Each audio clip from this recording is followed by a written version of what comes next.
So, mayong buntag kaninyong tanan, no? Mupay nga agahay yung tanan, mga samanun. Musta nga mo diha, no? Panibagong araw, panibagong vlog na naman ang gagawin natin sa mga oras na to. Dito tayo sa ating paboritong planeta, dito sa Planet Counters. Okay? Medyo maano na guys, no? Maputik na, maputik, madamo. Haha, kasi hindi ko na kayang mag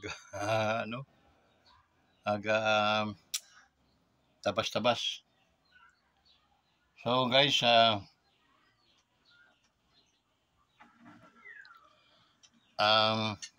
kumusta kayo, no? Shout out sa inyong lahat, ang ating mga OFWs.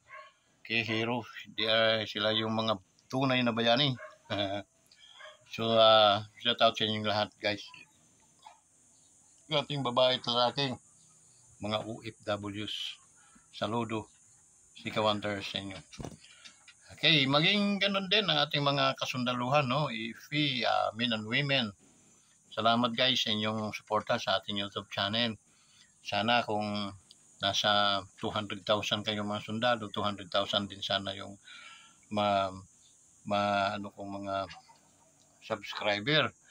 So sa ating mga in uniform na sa mga almost million kayo no? Sa mga ating mga kapulisan, Navy, Army, no? Basta mga kasundaluhan sa ating lipunan. Okay, shout out sa inyong lahat guys. Yung paman sa ating mga kaibigan, okay?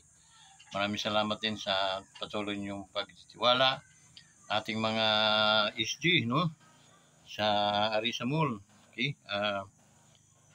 Shout out sa inyong lahat guys. Okay, ang ating mga kaibigan diyan, mga sales lady, no? Mga staff ng mga damitan sa ibaba ng mall, no? So shout out sa inyong lahat guys. Salamat sa inyong patnubay at pagtiwala sa ating YouTube channel. Mabuhay po kayo. Okay?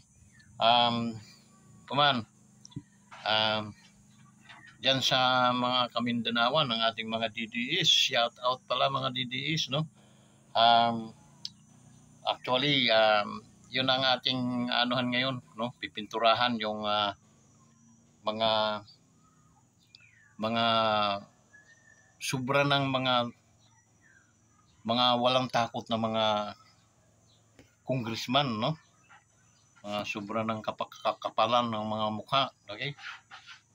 Dyan din sa Senado, andyan sila Ontiveros, no? Bakit kaya sa totoo lang, mga wala namang alam, mga walang silbi na mga klaseng mga senador? Bakit kaya binubuto pa ng mga tao? Talagang bobo talaga mga taong Pilipino. Totoo lang, okay? Kasi binubuto yung mga yan, wala namang saysay, no? Walang mga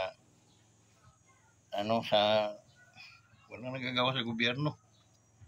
Pero pagkalaban ng gobyerno ang yan, susuportahan nila yon. Tingnan mo kung mga buang ng mga yan. Okay? Hindi marunong gumawa ng yung tama na makakapagpaunlad sa buhay ng mga yan. Kasi alam nila, sa mga Duterte, may pag-unlad ang buhay ng mga tao. Kasi kita naman nyo kung gaano ka-dedicated ang mga Duterte sa paninilbihan bilang mga sulugoon sa ating bansa, no? Pero hindi appreciated sa mga taong mga siraulo, sa mga taong may mga batingaw ang mga utak, no? Hindi appreciated yung mga nagagawang kabutihan. Pero kung mga katulad ng ginagawa ng tambaluslos, no, yung mga mandurugas diyan sa ating gobyerno, ayun, nakukuhang matakot yung mga tao, sumusunod, no? Hindi ba nakaka-buisit yun? Sa dami ng tinatamaan ng kidlat, hindi sila isa sa mga natatamaan. Ano? Grabe. Okay. Magkukomentaryo tayo diyan sa impeachment ni Inday, no? Ni Vice Inday Sara. Sa totoo lang, yung mga kaya binabalik doon sa lower para at least sagutin nila kung wala ba silang nagawang illegal. Okay? Kasi tulad niyan, every year kailangan lang mayroong isang kaso ng impeachment magsampa. 4 yung nagsampa. Ang pinick up pa nila yung pang-4. Paano nangyari doon sa una, pangalawa, tatlo? Doon pa lang, no? Kabuhol-buhol na mga yun. Tapos, may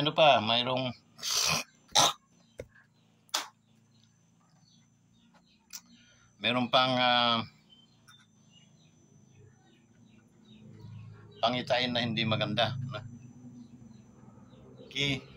Kasi yung mga nag-re-react, nagbibintang at gustong patalsikin si Vice President na mandato talaga ito ng tao. She has votes for about 33 million, a matter of 1/4 sa population ng Pilipinas. So, tapos patatalsikin lang na rin mga nagplano dahil ang mga nito yung para matakpan ng corruption, no? Hindi magnanakaw sila. Matatalino ng mga tao.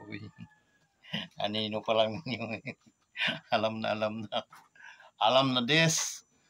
So, iyon ang mga nagkukumahog na nagpapa-impeach kay Inday kasi nga para maabsuelto sila. Pangalawa, aring mga makakaliwa. Diyos ko. Kaya ito yung sobrang galit dito sa Vice President, sa mga Duterte. Kasi ang Duterte lang lumaban sa kanila ng ngipin-tungipin. Hindi naman sila obra. Okay? Kasi para mga ilaga ito, tago ng tago sa kagubatan. Siyempre sa kagubatan, daming lamok, malaria, gutom, daming mga ahas din doon. Yung kalaban nila. Okay? Na unang-una, kung ikaw ay isang estudyante, bata, dapat takot kang ma-recruit ng mga yun at ikaw ay pupunta ng kabundukan. For what reason? No? Anong dahilan na pagpapalit mo ang karangyaan mo, balang araw ikaw ay maging abogado, and then, naging abugaga pa na. Okay? So, ganun ka, yung mga yon sila, yung mga balakid yan sa pag-unlad ng ating bansa. Take note, sila yung mga balakid sa pag-unlad ng ating bansa. Bakit? Dahil may mga taong talagang maasahan nating mag-handle at tamang mga ngapitan sa ating barko sa paglalayag nitong ating bansa patungo sa pag-unlad. Babalakin nilang idimulis. Babalakin nila, gagawa ng mga paraan yan. That's the reason why yung Makabayan Black na yan, sino yung Castro. Yan si Castro, no? May kaso yan. Dapat yan ay hindi na nakatakbo at hindi na rin, anong nangyari sa batas ng Pilipinas? Okay? Oo, nag-apila, pero mayroon ng,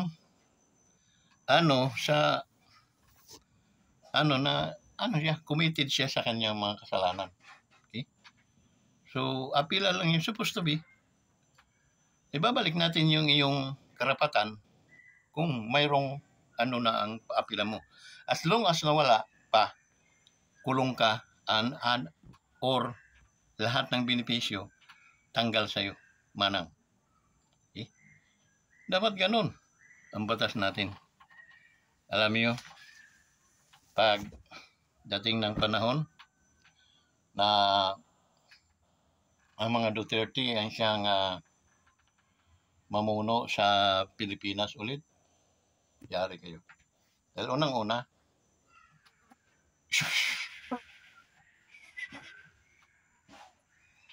ayun, yari kayo.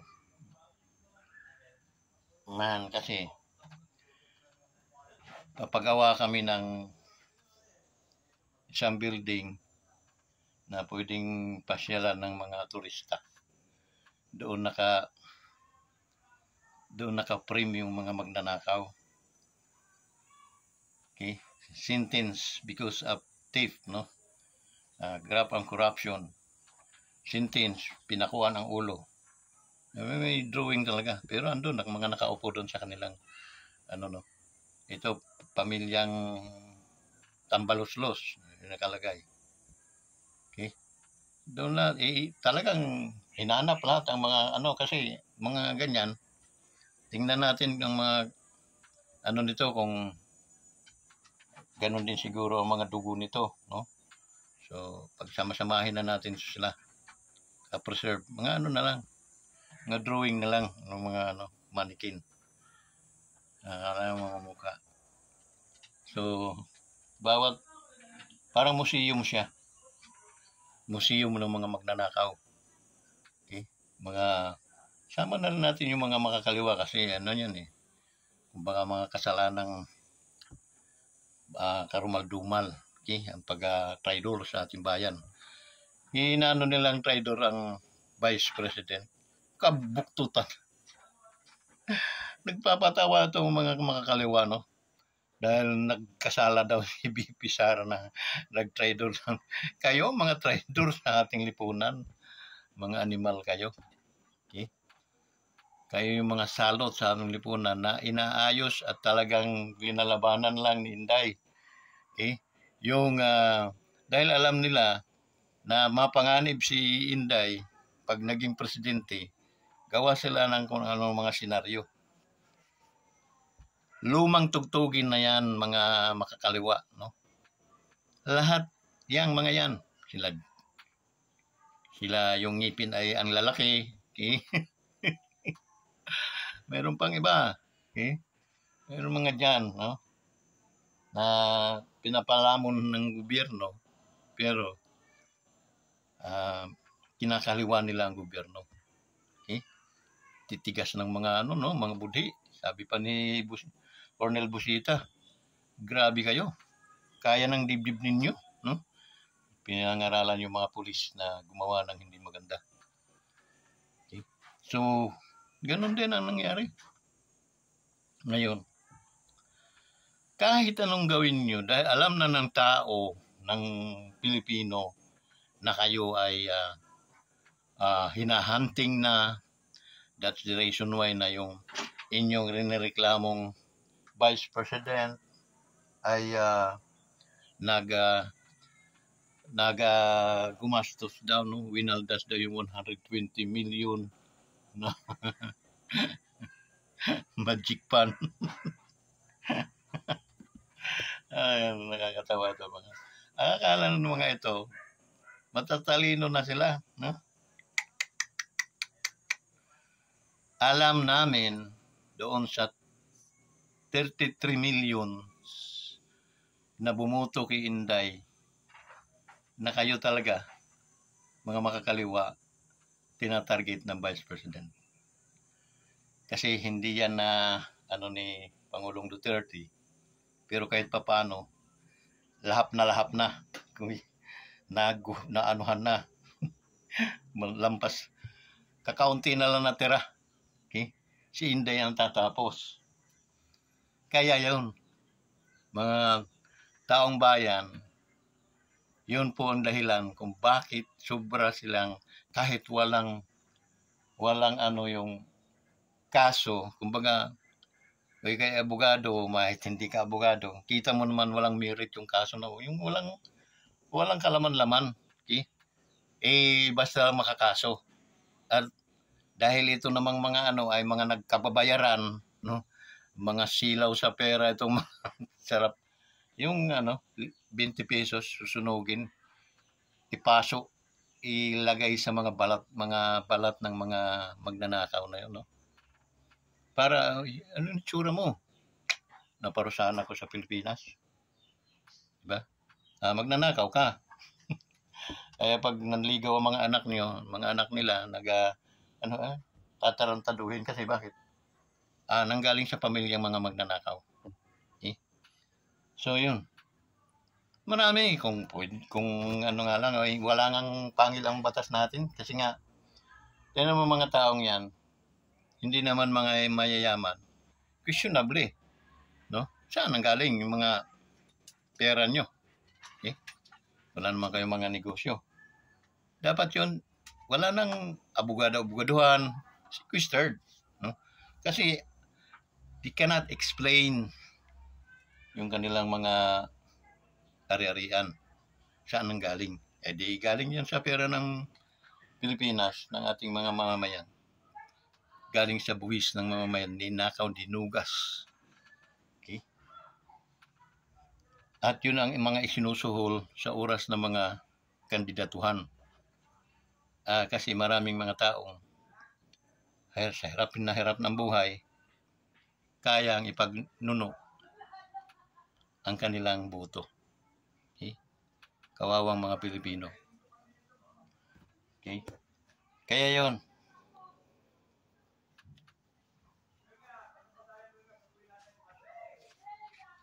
Puro mga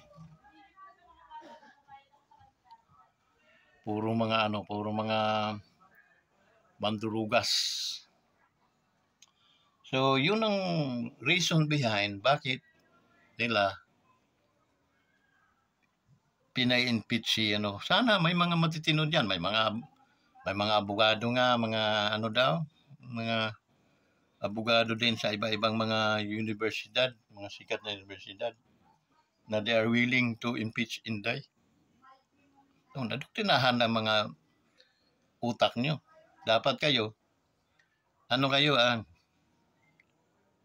i-analyze natin. The reason why na binubuhay kayo ng Diyos, bigyan kayo ng kalakasan para at least mamuhay kayo ng matitino.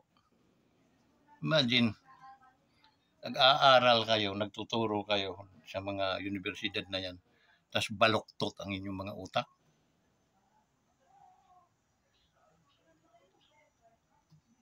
Debate tayo. Mga bright naman daw kayo. Debate tayo. Ipag-debate kayo kay Superman. Hindi nyo ba tiningnan, pinag-aralan yung impeachment? Ano yung mga reasons behind? Sa iisip nyo, totoo, tama? O alam yung ginamit ito sa mga ganitong bagay. Kaya nga confidential, take note mga abogado, mga nagtuturo sa mga mamahaling mga universidad. Tinawag na ganyan yon, ang meaning nun, it can't be revealed. Hindi po pwedeng i-revealed kasi secret.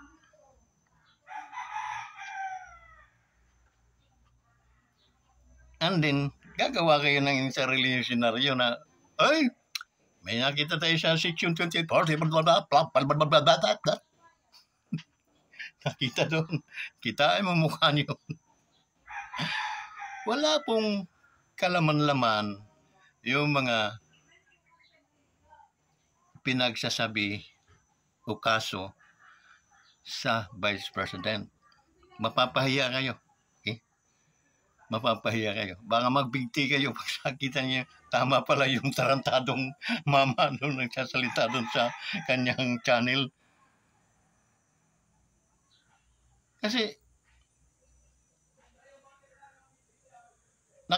may nakalagay doon na nanumbag ng sheriff. Impeachable ba yun? Nagamit ng nabuso ng mayor pa. Impeachable ba yun? Mayor pa siya noon, hindi pa siya vice president.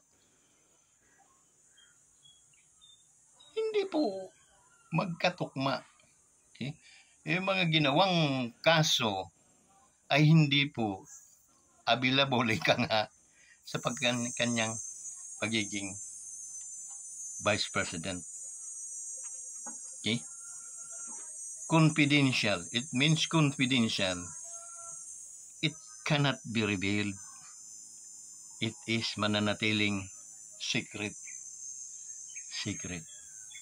So, mayroon tayong ombudsman, mayroon tayong sandigang bayan. Sila yung may karapatan na humalukay kung may mali yung vice president. Take note.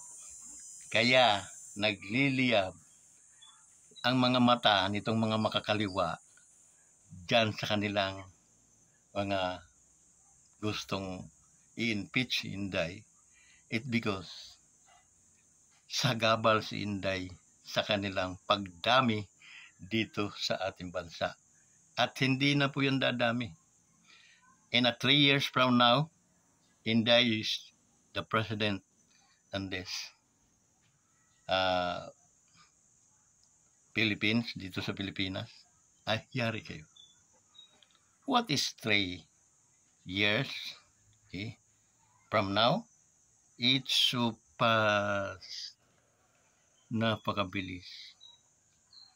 And then, kami naman ang hahabol sa inyo. Ito si Tambaloslos. Kahit saan kang bansa magtago na hayop ka, okay? Masusundan ka ng iyong anino. Okay? Ang karma, napakabilis. Lahat na may mga personal agenda dito sa ating vice, mga nagpapa-impeach, no? I will tell you frankly, hindi po yan maglalas yung inyong mga kagustuhan. Okay? Dahil mayroon tayong Diyos na pinaniniwalaan. Hindi tayo pababayaan ng Diyos na ululin, ututin, pagsinungalingan, pagnakawan. Hindi po papayag ang Diyos. Okay? That's the reason why what is 2.5 years? Okay? And then, Duterte na ulit ang presidente ng Pilipinas. Natural ang magiging advisor niyan yung aming dating presidente. Okay? Mga adik, balik na naman kayo sa kuweba. Okay? Balik na naman kayo doon sa impyerno. Itong makakaliwa, sisigarduhin natin sa 6 na taon. Tudas kayong lahat. Okay? Tudas. Kaya, mananagot kayo sa batas ng Pilipinas. Itong mga ginagawa niyong kalukuhan sa bansang Pilipinas, mayroon itong karma o kabayaran para mabigyan hustisya ang mga taong bayan na tinatarantado ninyo. Okay? So, malaki, no? Itong inyong presidente, ito matino ito, ngunit walang sariling disposisyon. Matino, yes, matino yan. Marcos yan eh. Pero wala siyang sariling disposisyon. Nangihiram siya ng alam sa iba. Kung anong ibulong sa kanya, mapapangit, karamihan pangit ang mga naibubulong, ginagamit niya. So that is not good. Okay? as a leader, kailangan fix ang mind mo. Kailangan ng mind mo nanggagaling sa Diyos ang mga decision mo para at least hindi ka maging kawawa. Okay? May kakampi ka. Sinong lalaban pag ang kakampi mo ang Panginoon? Di ba wala? Ganun lang. Makikinig ka dyan sa mga diablo, demonyo, mga nandiyan dyan, mga naguhumong. Ayan talaga abutin mo, Marcos. Para kang tanga, wala kang alam sa buhay. Okay? Manghingi ka, wisdom. Balik ka muna sa Kanya. Panginoon, patawarin mo ako sa aking mga kasalanan. Turuan mo ako paano dalhin ang pamumuno bilang isang hari. Then wisdom came. Magmumonopoli yun sa buhay mo. Yun. Ganun ka simple. So guys, as I mentioned, no, na kaya nagkukumahog itong mga ito. Tingnan nyo yung mga taong gustong i-impeach Inday. I-ano mo sila. Okay? Pag-aralan mo mga buhay. Karamihan yan. Makakaliwa. At dahil makakaliwa yan sila, matagal nang tinarantado nila ang ating bansa. Matagal na yan silang empleyado ng ating bansa. Ngunit at sila'y sinisweldohan. Pera galing sa pawis ng mga tao. Pera nanggagaling ang pawis sa mga nanay na napaliwanagan ang kanilang mga anak at namundok. Di ba? Kawawa. Asa ang mga hustisya nun? Okay? Bakit itong mga kilalang mga makakaliwa na nandito ngayon sa ating gobyerno, bakit ang mga anak nila ay pinaaral sa ibang bansa, hindi dito? Or bakit nangre-recruit pa sila ng mga anak? May mga anak naman sila, yun, recruiting, yun ang una nilang ipadala sa kamundukan. Okay?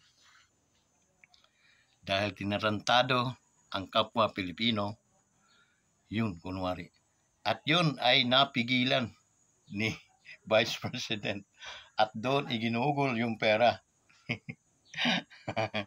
Kaya maubos-ubos na. Wala na. Kamot sa ulo na eh. Wala na ma-recruit eh. Okay? Medyo mga ginamit. Akbayan. Mga youth. Makabayan youth. Purong panlilin lang, no? Pero puro mga makakaliwa. Ganun lang simple, no? Sa may mga may aral at walang mga nag-aral, kung kayo ay gustong matuto, makinig kayo dito sa ating mga, manood kayo dito sa ating channel, Kawanderers, YouTube Vlog TV, and then mag-subscribe kayo, and mag-likes, and then mag-ano kayo, para masubaybayan nyo palagi at press ko palagi ang mga balitang mapapakinggan ninyo sa mga issues na ating tatalakayin. Yung likes, no? Notification bell yun, icon bell, pindutin nyo yun. And then, yung bell, no? And then may nakalagay doon all, pindutin nyo yung all para nanonotify kayo sa mga bagong mga aktibidades natin. Hanggang dito na lang guys. Maraming salamat sa inyong lahat. Patubayan kayo ng ating Panginoon. At sana sa isyong mainit ngayon, yung impeachment kay Inday, shoot sa balde na yon. Okay? Dahil taong bayan lang ang mag-ano niyan, maghihikayat sila ng tao. Okay? Makakuha sila ng magkano? May pera ba sila? May pera si Tamba. Okay? Pero wala na. Mabus-ubus na Tamba. No? Kikitain na lang yung sa San Juanico Bridge.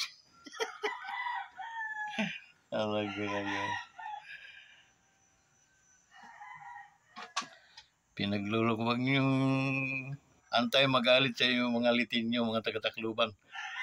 Matatapang na mga tao yan. Okay? Kaya ang pagsisisihan ninyong lahat pag kayo ay masyado yung inapi ang mga taga Samar at Leyte. So hanggang dito na lang. Maraming salamat po talaga sa inyong lahat. At ako'y humihingi ulit ng ano sa inyo na paki-likes lang. Okay? At din comment para alam natin.